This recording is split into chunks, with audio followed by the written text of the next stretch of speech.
Week 10. Week 10 was great. It's the end of the program, kind of bittersweet. I'm down 20 pounds, and that was my goal for myself to meet in this program, so I'm excited about that. I lost 2 inches off of my hips and my waist, so that's a plus. And I improved on my time in the 5K. I think I shaved maybe a minute or 45 seconds off of it, so week 10 has been good. I did our fit test, and I shaved 2 minutes off of my mile. It was the fastest mile I've ever run, so I was super excited about that. And then we ran the 5K again.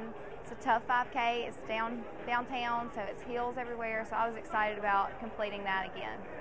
The numbers test, or the health post-test assessment, that was great. I was really happy with all of my numbers and how most of them had come down, like my cholesterol and, you know, the measurements and everything. So I was very happy with that. So when I started, my cholesterol was 299. I am now at 203. So I'm still like, oh, it's not under 200, which is what they say it should be. But they're like, you almost went down, like literally 100. And they were like, that is over a significant change. So I'm like, okay, so I'm so pleased with it. Because I was like, I haven't got 299. Like, that was, my sit and reach was only 13 when I started. I'm at 45 now. When I started, I was 325. I'm at 281. I wrote on my paper. I think I'm 281 now. So I'm like, I'm just trying to get it all together. I'm 43 pounds, and I wanted to hit 50 by the 5K. So I'm like, you on your way. You got 2 weeks to lose 7 pounds. I can do it. I feel so blessed to even have this opportunity and to see all the numbers, because you've been seeing it in your clothes and people say stuff about your appearance, but now to really make it official and put a number on it is just amazing. It's amazing. Just getting through the 5K was probably my biggest accomplishment without walking any. And we ran it last week, and I think my time maybe came up close to 4 minutes or so when we ran it again yesterday. And my fitness test was much better, especially like the push-up area. It was better, but everything improved in the fitness test. I think I cut 2 minutes off my mile, but all my numbers were better. Health test was excellent. My numbers are much better. I think my, I don't know, cholesterol dropped like 70 points maybe.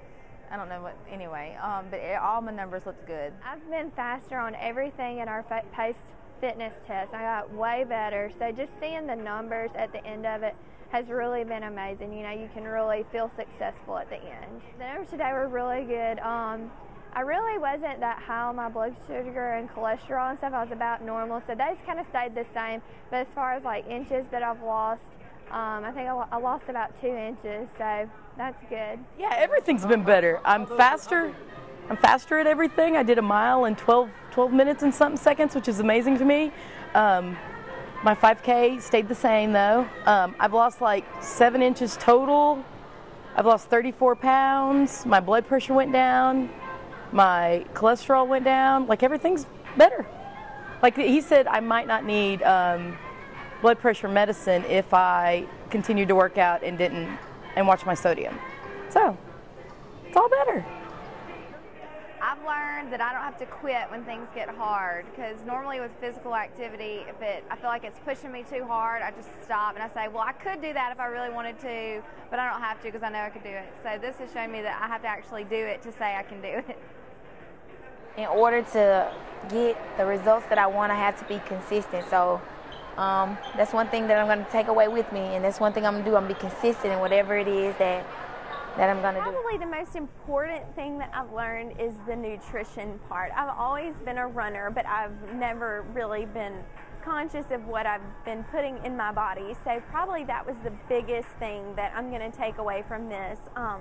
And then I really enjoyed knowing how to use the machines. I've always been kind of intimidated when going to the gym because I didn't really know how to use the machines. So coming here and learning how to use them the correct way has been a big impact too. I'm definitely taking away with me to take can't out of my vocabulary. Can is not even an option in life, period, not just for working out. But everything, if I set my mind to it and I give that last little bit of oomph that I got, I can do it.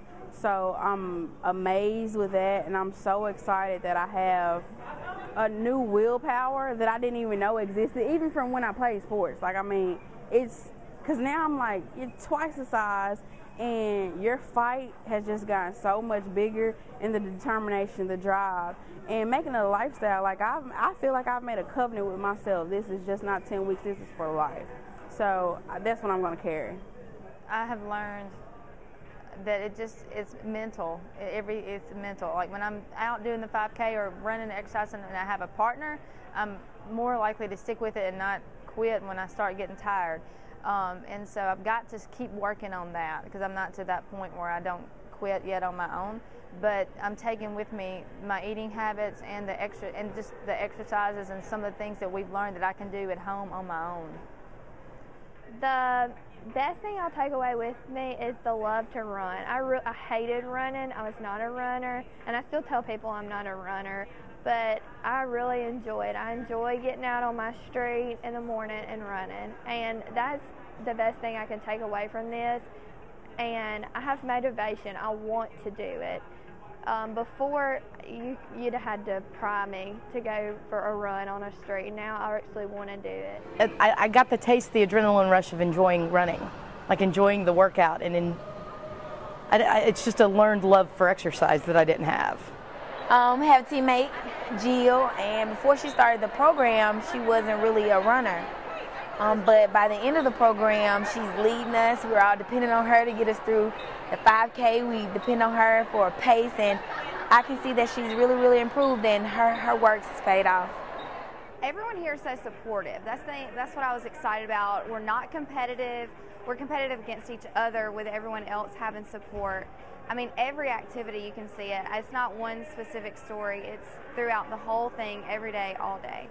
One of the most inspiring things is just seeing how hard people work to get where they are today. I mean, we've seen tremendous weight loss, over the past 10 weeks, and that comes with hard work. So just seeing others run on the treadmill kind of inspires you to work really hard so you can achieve those same results. And also when you hear people in front of you and their weight loss on the weigh-in days, you'll hear the person in front of you has lost 5 pounds. Well, that really motivates you to want to be that person the next week. Susan, that's from Clinton, when she started out the first day, she was so emotional, tears rolling down her face. It was so real because I could connect with her, and I really, in a sense, felt like, wow, for her to be that vulnerable and want to show how she really feels about this goes to show me that this is just not a Sarah problem. It's all over, because I felt the exact same way. So to see her now get on these treadmills and run the whole 10 minutes, and he's like on 5.5 and not shed a tear, and it's all sweat pouring down,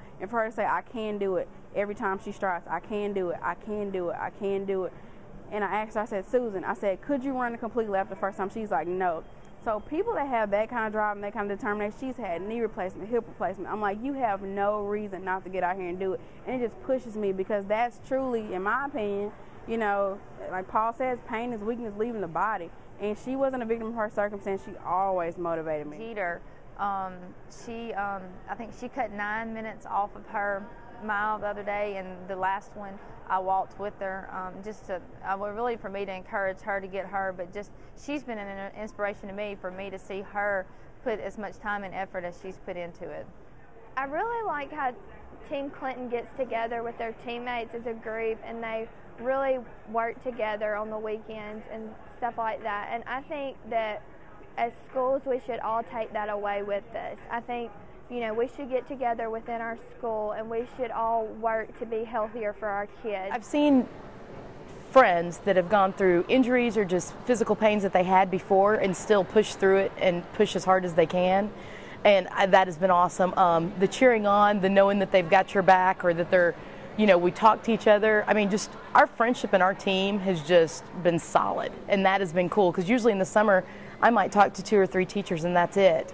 And we've had such a big group here that we've just been close all summer long, to where now when we're back at work talking, everybody else is out of the loop because they weren't with us for the boot camp. So I think the biggest stuff is just how close we've become with people that we didn't teach with before.